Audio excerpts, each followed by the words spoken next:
Decomposition potential and over voltage क्या होता है देखते हैं हम लोग।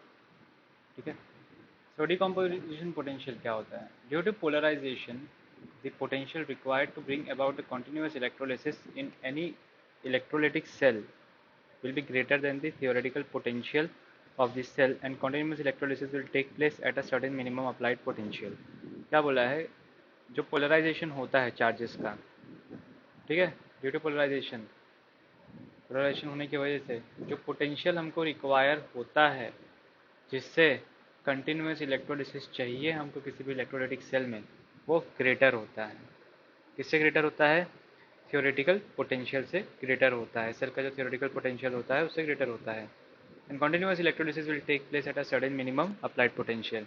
मतलब हम लोग को अगर कॉन्टिन्यूस इलेक्ट्रोलिसिस चाहिए तो हमको ज़्यादा पोटेंशियल अप्लाई करना पड़ेगा, थियोरेटिकल पोटेंशियल से थोड़ा ज़्यादा अप्लाई करना पड़ेगा।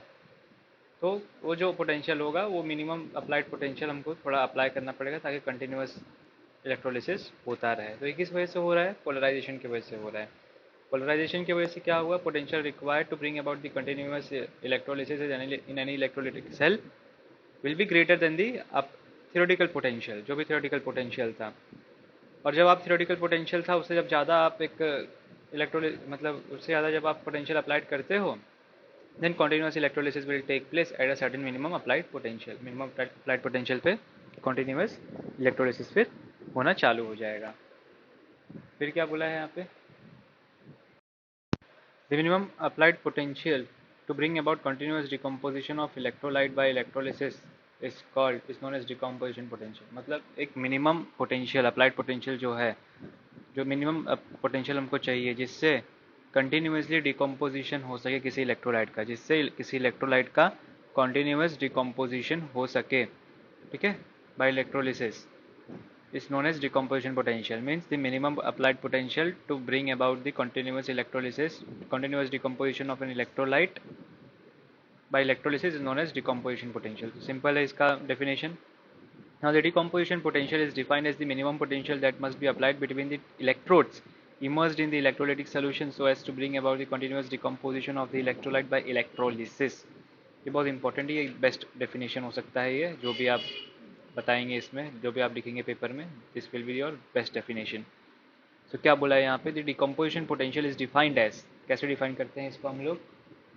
As the minimum potential, as the minimum potential that must be applied between the two electrodes, the electrodes immersed in the electrolytic solution to bring about the decomposition of the electrolytes by electrolysis, to bring about the decomposition, but it should be continuous decomposition, ठीक है, to bring about the continuous decomposition of the electrolyte by electrolysis। ये बहुत important है continuous word। अभी आगे देखते हैं the experimental determination of decomposition potential. Experimentally हम कैसे डिटरमाइन करेंगे डिकम्पोजिशन पोटेंशियल को? सो एग्जाम में ये क्वेश्चन बहुत ज़्यादा पूछा जाता है, explain decomposition potential, write a note on decomposition potential. So यहाँ पर आपको ये सबसे पहले डेफिनेशन बताना पड़ेगा जो कि दी मोस्ट इंपॉर्टेंट है। Then you have this diagram, diagram भी आपको याद करना पड़ेगा। सिंपल डायग्राम है, ज़्यादा डिफिकल्टी नहीं है। So experimental determination of decomposition potential. The experimental setup to determine the decomposition potential of an electrolyte is shown in figure 1.2.2। ठीक है, ये फिगर शो किया है। मतलब जो डिकम्पोजिशन पोटेंशियल है, कुछ तो वोल्टेज होगा ना, पोटेंशियल मतलब voltage, 1.5 volt, 2 volt, 4 volt, 5 volt. तो डिकम्पोजिशन पोटेंशियल कितना है वो कैसे हमें मालूम पड़ेगा? वो हम एक्सपेरिमेंटली डिटरमाइन करते हैं ये मेथड के थ्रू। ठीक है, क्या है ये? Measuring the decomposition potential. Now here the electrolytic cell contains an electrolyte. दिख रहा है ये आपको? इलेक्ट्रोलाइट है पूरा लिक्विड, ये electrolytic cell contains electrolyte in which two electrodes are dipped, one is cathode, one is anode। A stirrer is used to stir the solution continuously। ठीक है, पोलराइजेशन को बचाने के लिए, ताकि पोलराइजेशन ना हो, तो स्टरर को हम लोग यूज़ करते हैं यहाँ पे कंटिन्यूसली स्टर करने के लिए। The electrodes are connected to variable resistance and also to an extent external source of EMF। देखो क्या बोला है, जो इलेक्ट्रोड्स है, इलेक्ट्रोड्स दिख रहा है आपको? इलेक्ट्रोड्स वो किससे कनेक्टेड है? Connected to variable resistance. आपको दिख रहा होगा ये वेरिएबल रेसिस्टेंस है, this is the variable resistance. Variable resistance means क्या? आप रेसिस्टेंस को चेंज कर सकते हो। So the electrodes are connected to a variable resistance and also to an external source of EMF। you can look at here to find the EMF source. This is the EMF source, energy source. ठीक है, एक external source है EMF का. Through an next page. Through an M metre.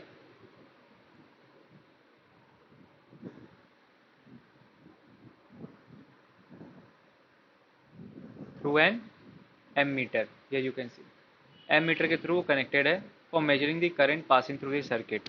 तो ammeter किस लिए है? Variable circuit आपको पता है, वेरिएबल रेसिस्टेंस किस लिए लगाया गया है? ताकि आप उसके पोटेंशियल को कंट्रोल कर सको, वेरी कर सको.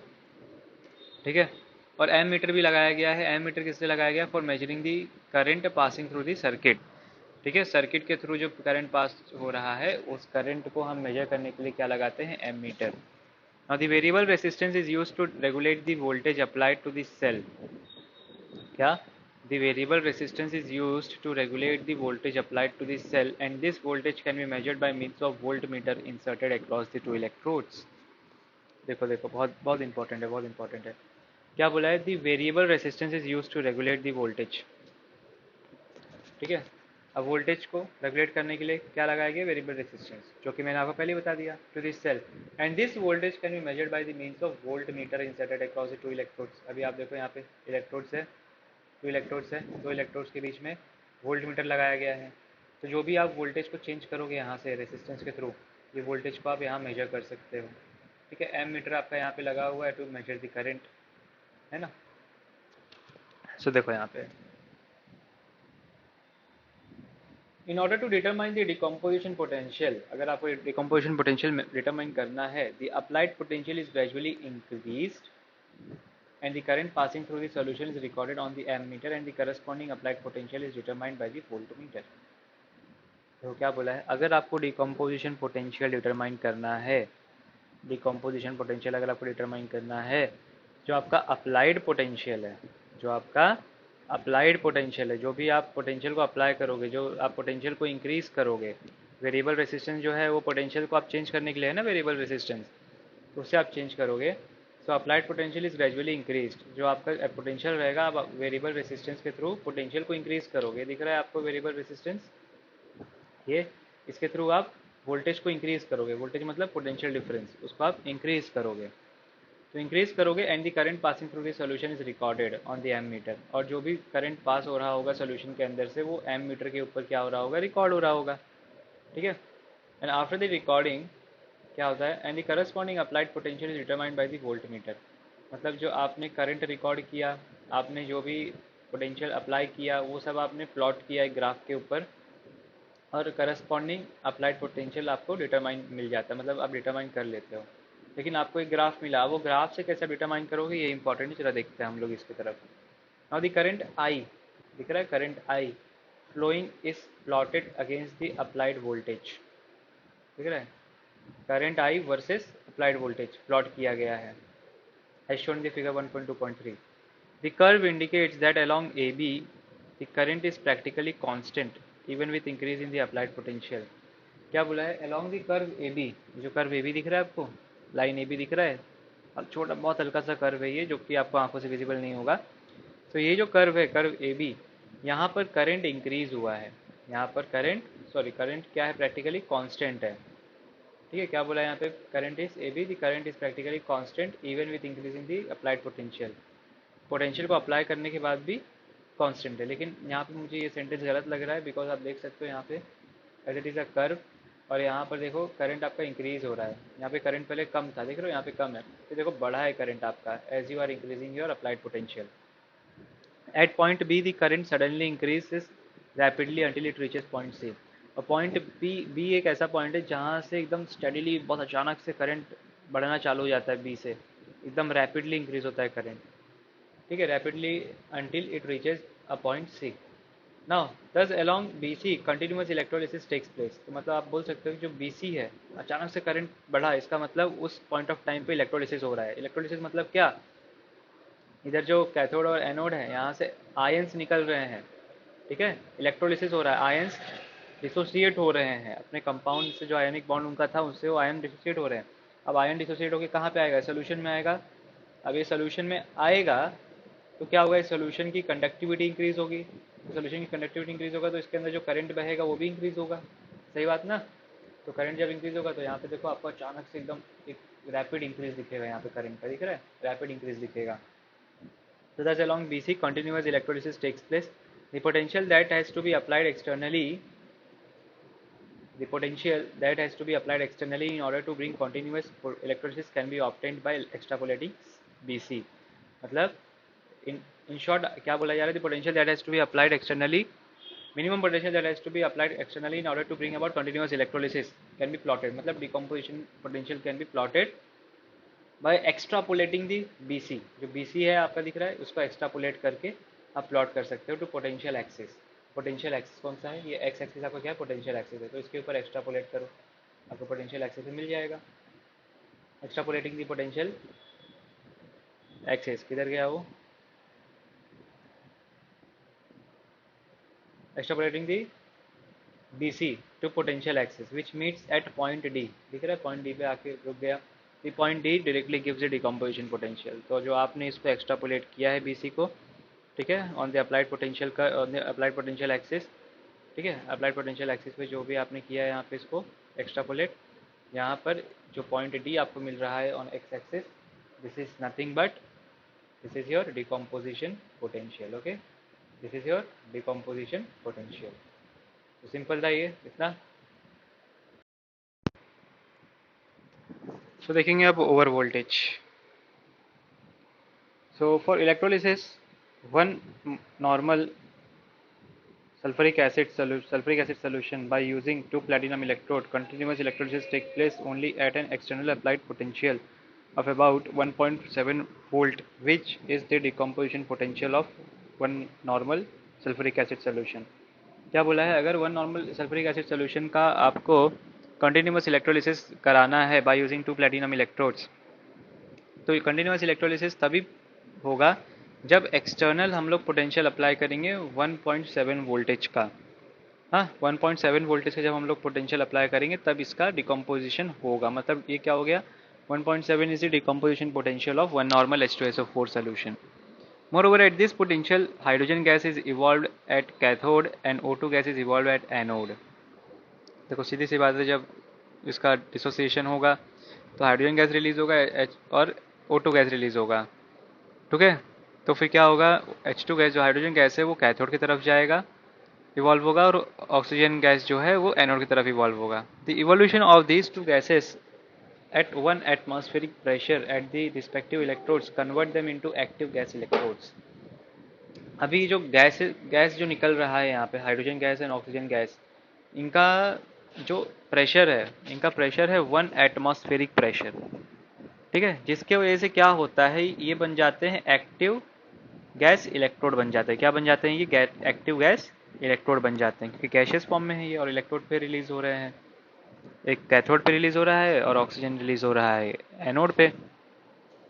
सो this electrodes can then be represented as follows. अभी कैसे कैसे ये इलेक्ट्रोड को हम रिप्रेजेंट कर सकते हैं, तो एक जो है हाइड्रोजन जो है कैथोड पे रिलीज हो रहा है तो प्लैटिनम, और ये हाइड्रोजन यहाँ पे आ गया गैस, और प्रेशर कितना है 1 एटमॉस्फेयर, जैसे कि हमने देखा। और ये H प्लस किसका है, वन नॉर्मल एक्वियस H2SO4 का H प्लस है ये। Platinum O2 gas 1 atmosphere pressure, और यहाँ पे क्या हो जाएगा, ये एनोड का रीजन है ना, एनोड, तो यहाँ पे OH आ जाएगा, OH, क्योंकि एनोड पे क्या होता है, एनोड का चार्ज पॉजिटिव होता है, तो यहाँ पे नेगेटिव चार्ज वाले आयंस अट्रैक्ट होंगे। सो OH minus one normal AQ H2SO4। Now these active gas electrodes constitute a new galvanic cell which can be represented as। अभी देखो इससे एक नया गैल्वानिक सेल बन गया, तो उस सेल को कैसे हम रिप्रेजेंट कर सकते हैं। अभी आपको पता होगा कि दोनों जो इलेक्ट्रोड है दोनों का एक ही सोल्यूशन है H2SO4, तो देखो ये H2SO4 डाल दिया हमने, one normal H2SO4 aqueous solution. एक जगह आपका negative side, cathode negative side होता है, तो प्लैटिनम H2 गैस 1 एटमॉस्फेयर, और एक side O2 gas 1 atmosphere platinum, ठीक है, यहाँ पे पॉजिटिव चार्ज है, क्योंकि O2 कहाँ पे रिलीज हुआ था, एनोड पे रिलीज हुआ था, एनोड इज पॉजिटिवली चार्ज। अभी लेफ्ट साइड रिएक्शन क्या होगा, लेफ्ट साइड ऑक्सीडेशन होता है, तो लेफ्ट साइड जो आपका हाइड्रोजन है यहाँ पे लेफ्ट साइड, उसका ऑक्सीडेशन होगा, सो 2 हाइड्रोजन गैस तो 2H plus plus 2 electron. Left right hand side क्या होता है, रिडक्शन होता है, सो आपका ऑक्सीजन है, ठीक है, ऑक्सीजन है, ऑक्सीजन के साथ क्या रिएक्ट होगा, वाटर प्लस 2 इलेक्ट्रॉन, तो बन जाएगा आपका 2OH माइनस, यहाँ पे क्या हो गया आपका रिडक्शन हो गया। नेट सेल रिएक्शन आपका क्या हो जाएगा, ये कैंसिल हो गया। अब ये H2 plus half O2 plus H2O gives 2H plus plus 2OH minus.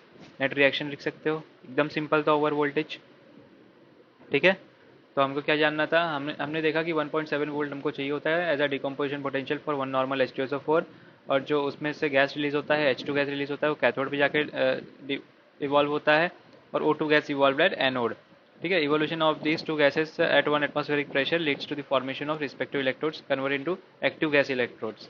ठीक है, जिसके क्या हो जाते हैं, ये कन्वर्ट हो जाते हैं एक्टिव गैस इलेक्ट्रोड में। अब ये इलेक्ट्रोड का यहाँ पे दिया हुआ है रिप्रेजेंटेशन, जो कि हमने अभी देखा। अब आते हैं पेज नंबर 210 पे। देखो पेज नंबर 210,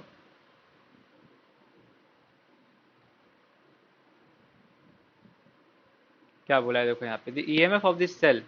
अभी जो सेल हमने देखा यहाँ पर, जो सेल हमने यहाँ पर देखा, ये दिख रहा है, ये नेट सेल। और जो सेल हमने देखा यहाँ पे, ये देखो, ये सेल है आपका।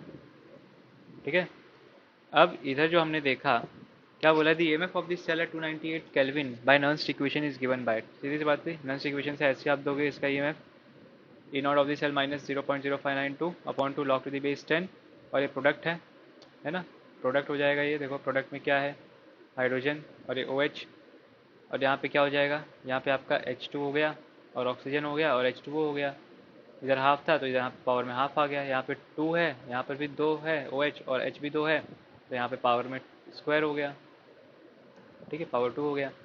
अब देखो क्या हो गया यहाँ पे, ई नॉट सेल दिख रहा है, is equals to E naught of platinum O2 OH side, मतलब जो एनोड वाला साइड था, एनोड पे जो ऑक्सीजन रिलीज हुआ था, ई नॉट ऑफ सेल क्या हो जाएगा, एनोड वाला जो इलेक्ट्रोड था माइनस कैथोड वाला जो इलेक्ट्रोड था, उनका पोटेंशियल। ठीक है, अब देखो एनोड पे O2 रिलीज हुआ था तो उसका पोटेंशियल क्या है, 0.400। ठीक है, और जो कैथोड पे रिलीज हुआ था उसका है पोटेंशियल 0। तो यहाँ पे सब्ट्रैक्ट करने के बाद भी हमारे पास ई नॉट क्या हो जाएगा, 0.400 वोल्ट। और हमको पता है ये AH2, एक्टिविटी ऑफ H2 1 है, एक्टिविटी ऑफ ऑक्सीजन 1 है, एक्टिविटी ऑफ वाटर भी कितना है, 1 है। तो अगर हम लोग इसको सब्सटीट्यूट करेंगे यहाँ पे, so what we will get, हमको ये पूरा जो डिनोमिनेटर है ये 1 मिल जाएगा, ये 1 हो जाएगा पूरा डिनोमिनेटर। तो देखो ये इक्वेशन में मैंने ई नॉट सेल का वैल्यू डाला, 0.400 हो गया, माइनस 0.0592 अपॉन 2, और यहाँ पे पूरा ये 1 बन जाएगा, क्योंकि हमको पता है कि ये सबके एक्टिविटी का वैल्यूज़ 1 है। अभी देखो ई सेल कितना हो जाएगा, ई सेल देखो, अब ई सेल कितना हो जाएगा, ये आपका 0.400, और ये क्या हो गया आपका 0.0592। ठीक है, लॉग टू द बेस 10। अब देखो ये स्क्वायर हट गया, लॉग का जब स्क्वायर हटाएंगे तो यहाँ पे 2 मल्टीप्लाई हो जाता है, और जब 2 यहाँ मल्टीप्लाई हो जाएगा तो ये 2 और 2 क्या हो जाएगा, कैंसिल हो जाएगा ना, यहाँ पे 2 आ जाएगा। जब स्क्वायर हटाएंगे तो यहाँ पे मल्टीप्लाई बाय 2 आ जाएगा, तो ये 2 इधर न्यूमरेटर में रहेगा, एक 2 इधर डिनोमिनेटर में, तो कैंसिल हो जाएगा, तो इसलिए नीचे 2 कैंसिल हो गया। और हमको पता है कि activity of H plus into activity of OH कितना होता है, KW के बराबर होता है। KW कितना है, 10 की पावर माइनस 14 होता है। तो मैं इसको 10 की पावर माइनस 14 ले सकता हूँ, एकदम सिंपल है ना। अब 10 की पावर माइनस 14 का लॉग निकालना है आपको, you will get your log as -14 itself. ठीक है, -14 आपको लॉग आ गया, सो -14 इंटू 0.0592 होना चाहिए, एक्चुअली 591 नहीं होगा। अब जब इसको आप सॉल्व करोगे आपको आ जाएगा approximately E of the cell आपको आ जाएगा 1.23 voltage. This shows that the potential for spontaneous reaction between hydrogen and oxygen forming H plus and OH minus ion is 1.23 volt. मतलब इससे क्या मालूम पड़ता है कि जो अगर आपको हाइड्रोजन जो गैस है और ऑक्सीजन जो गैस है, इनको डिकम्पोज करके इनके आयन में कन्वर्ट करना है, तो आपको 1.23 पोटेंशियल वोल्टेज अप्लाई करना पड़ेगा, 1.23 वोल्टेज। तो ये क्या हो जाएगा आपका, ये हो जाएगा आपका decomposition potential for converting hydrogen gas and oxygen gas into its ionic form. ठीक है, अब देखो for actual electrolysis when cell is electrolytic and not galvanic, जब एक्चुअल इलेक्ट्रोलिसिस होता है जिसमें सेल जो है इलेक्ट्रोलिटिक इन नेचर होता है, गैल्वानिक सेल नहीं होता वो। ठीक है, गैल्वानिक तो हम लोग खाली अज्यूम करते हैं, एक्चुअल इलेक्ट्रोलिसिस में क्या होता है, इलेक्ट्रोलिटिक सेल होता है। तो उस टाइम पे कैथोड पे देखो क्या रिएक्शन होगा आपका, वही आपका कैथोड पे रिएक्शन होगा रिडक्शन का, एनोड पे रिएक्शन होगा ऑक्सीडेशन का। तो देख रहे हो यहाँ पे जो हमने यहाँ किया था, जो हमने यहाँ किया था वही चीज़ है। ठीक है, वही चीज़ है। यहाँ पे LHE लिया है, यहाँ पे RH दिया है। ये कैथोड का रिएक्शन है, ये एनोड का रिएक्शन नीचे वाला। ठीक है, देखो अभी तो सेम चीज़ हुआ है। तो नेट रिएक्शन से क्या हो जाएगा, इसका देखो नेट रिएक्शन क्या हो जाएगा, इसका नेट रिएक्शन और इसका नेट रिएक्शन एकदम जस्ट अपोजिट है ना। इसका नेट रिएक्शन और इसका नेट रिएक्शन देख रहे हो, जस्ट अपोजिट है। ठीक है, क्योंकि देखो ये जो सेल है, ये अभी ये जो सेल हम देख रहे हैं ये इलेक्ट्रोलाइटिक सेल है, और ये जो हमने यहाँ पे किया ये गैल्वानिक सेल था। ठीक है, दोनों एक दूसरे से एकदम अपोजिट होते हैं। तो क्या हो जाएगा, this reaction 2 is opposite to that of reaction 1 considered in the corresponding galvanic cell. So thus it is observed that the theoretical reversible potential of the involved galvanic cell is 1.23 voltage। मतलब जो theoretical हमको आया है, theoretical मतलब जो हमने इसको लाया है सॉल्व करके, ये है 1.23 वोल्ट डिकम्पोजिशन पोटेंशियल। लेकिन but the potential required for the actual decomposition of one normal aqueous sulphuric acid is 1.7 voltage. पहले हमने देखा था 1.7 वोल्टेज होता है। तो अभी देखो this excess of potential that is 1.7 minus 1.23 you will get 0.47 volt. So is termed as over voltage. तो ये जो एक्सेस पोटेंशियल आपको दिख रहा है, ये जो एक्सेस ऑफ पोटेंशियल है, इसी को हम क्या बोलते हैं, ओवर वोल्टेज बोलते हैं। It is denoted by the symbol eta. इसको क्या बोलते हैं, ईटा।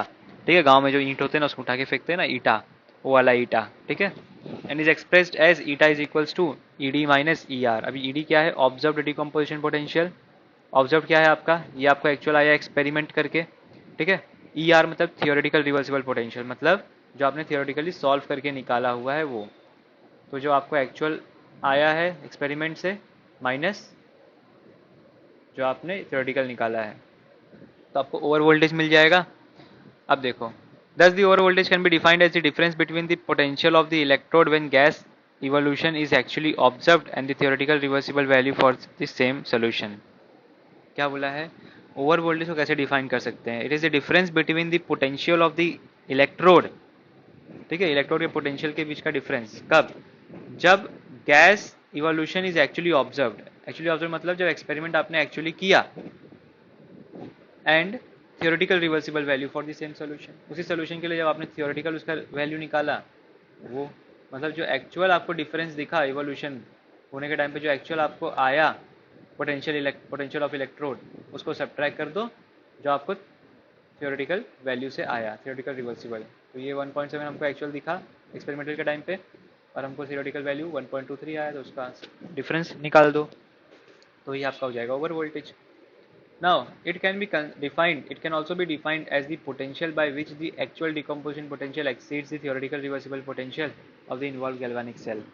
क्या बोला, इसको एक और तरीके से डिफाइन कर सकते हैं हम लोग, as the potential by which actual decomposition potential exceeds. मतलब जो एक्चुअल डिकम्पोजिशन पोटेंशियल है आपका, ऐसा वैल्यू, एक ऐसा वैल्यू जिससे आपका एक्चुअल डिकम्पोजिशन पोटेंशियल जितने से इंक्रीज हो रहा हो, उसको हम क्या बोलेंगे, डिकम्पोजिशन पोटेंशियल बोलेंगे। ठीक है, थियोरेटिकल रिवर्सिबल पोटेंशियल कितना था आपका 1.23, एक्चुअल डिकम्पोजिशन पोटेंशियल कितना एक्सीड हो रहा था उससे, 0.47 वोल्ट इंक्रीज हो रहा था। तो ये क्या हो जाएगा आपका पोटेंशियल हो जाएगा। एक तरीके से क्या, थियोरेटिकल जो है और जो एक्चुअल आपको आया है, ठीक है, उन दोनों का डिफरेंस वही आपका होता है ओवर वोल्टेज। सिंपल, ठीक है, समझा इतना ओवर वोल्टेज। अब देखते हैं हम लोग experimental determination of over voltage. Experimentally इसको कैसे डिटरमाइन करते हैं हम लोग, जैसे हमने डिकम्पोजिशन पोटेंशियल देखा था एक्सपेरिमेंटली डिटरमाइन करके, वैसे हम ओवर वोल्टेज को कैसे एक्सपेरिमेंटली डिटरमाइन करेंगे इसका आप देखेंगे हम लोग। चलो, so the over voltage can be measured with the experimental arrangement as shown in the figure 1.2.4। ये अरेंजमेंट आप डाल के ओवर वोल्टेज मेजर कर सकते हो। Now the electrode are immersed in the given electrolytic solution and connected to the external source of variable potential। क्या बोला है, the electrodes are immersed in the given electrolytic solution। दिख रहा है electrolytic solution है आपका, इसमें electrodes को immerse किया गया है, and connected to the external source of variable potential।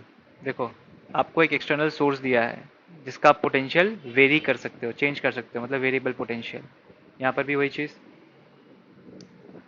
external source of variable potential as shown in the figure 1.2.4। A reference calomel electrode is placed very close to the working electrode। एक reference calomel electrode दिख रहा है आपको, इसको working reference मतलब working electrode के just बगल में रखा है, देख रहे हो, कनेक्टेड करके रखा है इसको। फिर क्या बोला है, the electrolytic solution is stirred to eliminate the concentration polarization. अभी हमने देखा था पोलराइजेशन मतलब चार्ज एक जगह पे कॉन्सेंट्रेट हो जाता है, उसको एक जगह पे कॉन्सेंट्रेट होने से बचाने के लिए हम लोग बार बार उसको कॉन्स्टेंटली स्टर करेंगे सोल्यूशन को, to eliminate the concentration polarization. The external applied potential is gradually increased. The external applied potential is gradually increased at a steady and at steady current. The potential between the working electrode and the calorimeter electrode is measured using potentiometer. क्या बोला है, आपका जो external applied potential है, जो आपका potential है उसको इंक्रीज किया जाता है। किससे इंक्रीज करेंगे? With the help of variable resistance. ये रेसिस्टेंस चेंज करेगा तो पोटेंशियल भी चेंज होगा, तो पोटेंशियल आप इंक्रीज कर रहे हो, पोटेंशियल क्या कर रहे हो, इंक्रीज कर रहे हो। So external applied potential is increased, ठीक है।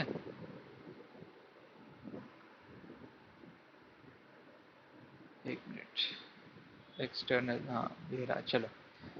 The external applied potential is gradually increase and at steady current the potential between the working electrode and the calomel electrode is measured.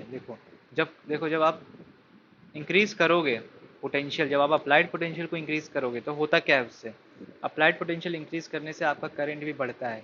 लेकिन एक ऐसा पॉइंट आता है कि जब आपका करंट स्टडी हो जाता है, स्टडी मतलब ना बढ़ता है ना कम होता है, तो उस पॉइंट ऑफ टाइम पे क्या होता है, जो वर्किंग इलेक्ट्रोड है, ठीक है, उस पॉइंट ऑफ टाइम पे जो वर्किंग इलेक्ट्रोड है और जो कैलोमल इलेक्ट्रोड है, ठीक है, working electrode and calomel electrode दोनों के बीच का हम लोग पोटेंशियल निकालते हैं। किसके हेल्प से? पोटेंशियोमीटर के हेल्प से। देख रहे हो ये पूरा कनेक्टेड पोटेंशियोमीटर से। जब हमारा करंट कांस्टेंट हो जाता है, करंट स्टेडी हो जाता है, तो हम लोग उनके पीछे क्या निकालते हैं, working electrode and calomel electrode के बीच का वोल्टेज निकालते हैं, पोटेंशियल निकालते हैं यूजिंग पोटेंशियोमीटर। तो हमें क्या मिलता है, E of the cell is saturated calomel electrode का वोल्टेज माइनस जो आपका डी था। डी क्या था हमारा, देखा था हमने पहले अभी। डी मतलब जो हमको एक्चुअल, जो हमको वोल्टेज दिखा है, जो हमको वोल्टेज मिला है, ठीक है। सो नाउ ई डी जो आपका ओवर वोल्टेज है क्या हो जाएगा, equals to E C S C E minus E cell. अब the reversible potential E R, reversible potential E R can be obtained by using नॉन्स equation, then over voltage can be obtained by eta is equals to E D minus E R. देखो आपको क्या करना है, E R निकालना है। E R आप कैसे निकाल सकते हो, नॉन्स इक्वेशन डाल के निकाल सकते हो, और ये आपको पता है तो आप ई डी निकाल सकते हो। ये दोनों आपको मिल गया तो आप ये डिटरमाइन कर सकते हो ईटा की वैल्यू, ठीक है। तो ऐसे हम एक्सपेरिमेंटली ओवर वोल्टेज को डिटरमाइन करते हैं। आप देखो ओवर वोल्टेज बहुत ही सिंपल था, समझ गए होगे आप लोग, आई होप सो।